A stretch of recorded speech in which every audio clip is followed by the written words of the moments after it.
जो मुगल्स थे उनके बारे में जो कुछ टेक्स्ट बुक्स में वो हटाया जा रहा है।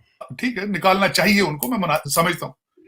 माइनॉरिटी थी, इन्वेडर थे, आए, जुल्म किया, बहुत जुल्म किया उन्होंने, थोड़ा सा जुल्म नहीं किया, बहुत ज्यादा जुल्म किया। मैं एग्री करता हूँ, मेरे वो हीरो नहीं है, मेरे हीरो नहीं है। मैं ये इस पे पहले मैं करेक्शन कर दूं, मेरे हीरो नहीं है वो। भारत की जो टेक्स्ट बुक्स हैं वहाँ पे जो मुगल तारीख है उसको ग्रेजुअली ख़त्म किया जा रहा है। जो लोग कह रहे हैं कि हटा दिया गया है, हटाया नहीं गया है, विड्रॉ किया गया है, और यही नहीं कुछ और भी कोर्सेज को डाइल्यूट किया गया है।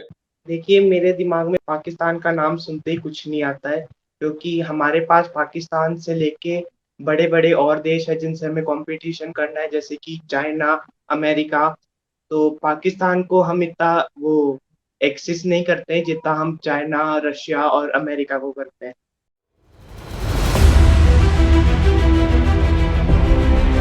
नमस्ते दोस्तों, जय हिंद। जैसा कि आपने देखा, भारत के बाहर भी UP border CBSE text book में मुगलों के इतिहास पर कुछ चैप्टर्स कम करने को लेकर मामला अंतर्राष्ट्रीय हो चुका है। हालांकि बोर्ड ने अपना सफाई देते हुए कहा कि चैप्टर्स हटाए नहीं गए बल्कि सिलेबस के भार के कारण कम किए गए हैं। इसी कड़ी में इस मुद्दे से पाकिस्तान कैसे अछूता रह सकता था, खबर है कि वो भी इसमें कूद पड़ा है। पाकिस्तान के लोगों का डीएनए भारतीय है और इतिहास भी सिंधु घाटी सभ्यता से शुरू होती है, लेकिन इन्हें इतनी जबरदस्त आइडेंटिटी क्राइसिस है कि ये खुद को अरब टर्क्स मानते हैं। यहाँ तक कि इन्होंने अपने मिसाइलों के नाम भी आक्रांताओं के नाम पे रखे हुए हैं, जबकि खुद इनका भी मुल्क उसी भारत का हिस्सा था। ये भी सताए गए लोग हैं। कुछ पाकिस्तानी जो गिने चुने ही होंगे जिन्होंने इसे अच्छा कदम बताया है। सुनने में आ रहा है कि जो मुगल्स थे उनके बारे में जो कुछ टेक्स्ट बुक्स में वो हटाया जा रहा है। ठीक है, निकालना चाहिए उनको, मैं समझता हूँ।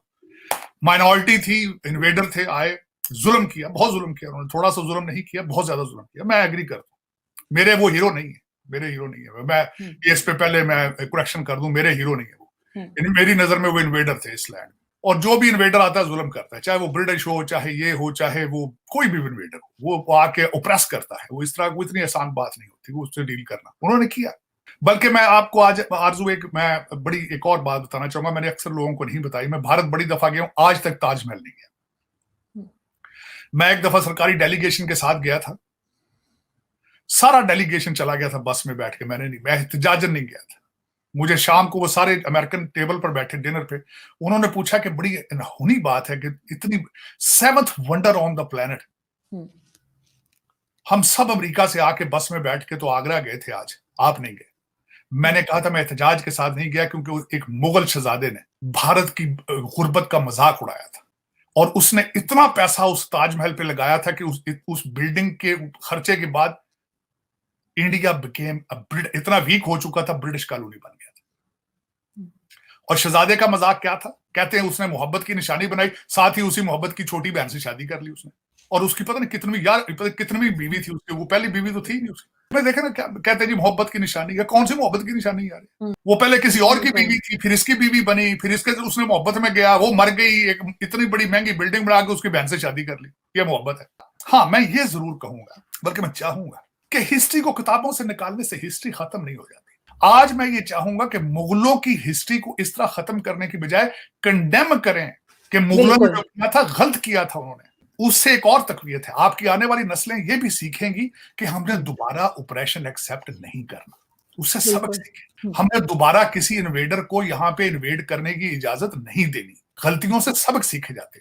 मैं ये चाहूंगा, मुझसे पूछा जाए तो उनको बताना चाहिए कि उन्होंने यहाँ आए, उन्होंने क्या जुल्म किया, हमारे लोकल ट्रेडिशंस कल्चर को किस तरह उन्होंने खराब किया। जो कुछ भी मुगलों ने किया, एक मुगल तो नहीं आए ना यहाँ पे, तो फिर इन्होंने, हमारे पठान भाइयों ने जो पहाड़ों से उतरते थे, इन्होंने तो फिर एक कारोबार बना लिया ना। और एक जुल्म नहीं करते रहे, हजारों जुल्म किए हैं इन्होंने। हमारी बच्चियां यहाँ से लेके जाते, काबुल में बाजार लगता था लड़कियों का, मैं क्या बताऊं। ये कहते, फिर ये मौलवी के लोग कहते हमारे ये हीरो है, हीरो है।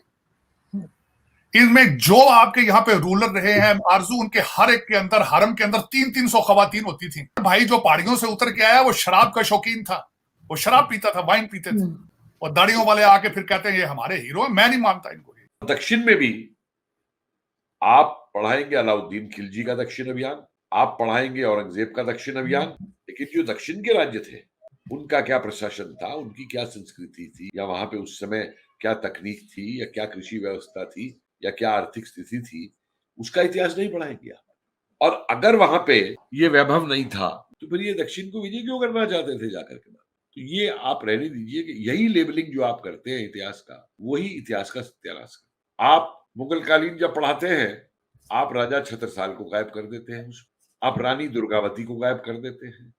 और वो आपने राजस्थान में ही देख ही लिया है, कितनी बड़ी कंट्रोवर्सी खड़ी हुई थी जब महाराणा प्रताप के नाम के आगे से इन्होंने महान हटा दिया था और अकबर को महान का। तो ये जो वास्तविकता है इतिहास की, अगर आप इन्हें छुपाए ना, जो यथार्थ घटा इतिहास में वो बताएं। उसके साथ में एक बात आप कहिए कि भाई ये उस काल का इतिहास था, उस काल में बर्बरताएं होती थी, आज हमें उसकी जरूरत नहीं, तो कंट्रोवर्सी नहीं खड़ी होगी। कंट्रोवर्सी कब खड़ी होती है? जब आप कहते हैं कि नहीं साहब ये तो हुआ ही नहीं, ये था ही नहीं। आपके खुद के क्रॉनिकल बोल रहे हैं कि ये हुआ। एक बहुत छोटा उदाहरण आपको देता हूं। एक किताब इन लोगों ने छापी, कॉम्प्रिहेंसिव हिस्ट्री ऑफ इंडिया सल्तनत पीरियड की, और उसमें इन्होंने जो ये अभियान था अलाउद्दीन खिलजी वाला, मलिक गाफूर जो लेके नीचे सोमनाथ तक गया था, तो हबीब और निजामी इसके एडिटर हैं, और इन्होंने किताब में लिखते हैं सोमनाथ पे जो हमले का कारण था वो धार्मिक नहीं था, वो केवल वहां से धन को लूटना था, इस वजह से हमला हुआ। और जो वहां का राजा रावल था, उसकी रानियों को बड़ी इज्जत के साथ दिल्ली भेज दिया गया, जबकि अलबरानी खुद कह रहा है कि उस मंदिर पे हमला करके मूर्ति को तोड़ा गया और मूर्ति को बैलगाड़ी पे रखवा करके दिल्ली भेज दिया गया। राजा रावल की दोनों रानियों को दिल्ली भेजा गया। अलाउद्दीन खिलजी ने एक से खुद से निकाह करके अपने हरम में रख लिया और दूसरी से अपने बेटे का निकाह करा के उसके हरम में रखवा दिया। तो उसके टाइम का जो व्यक्ति खुद कह रहा है उसका इतिहासकार, उसको आप तोड़ मरोड़ के पेश करेंगे, और ये क्या दिखाना चाहते हैं? अब मुझे एक बात बताइए कि जब आक्रांता इधर आए, ये क्या जोधपुर जीतने आए थे या जयपुर जीतने आए थे? ये हमेशा हिंदुस्तान जीतने की बात है, लेकिन उस फैक्ट को ये नहीं सामने रखी।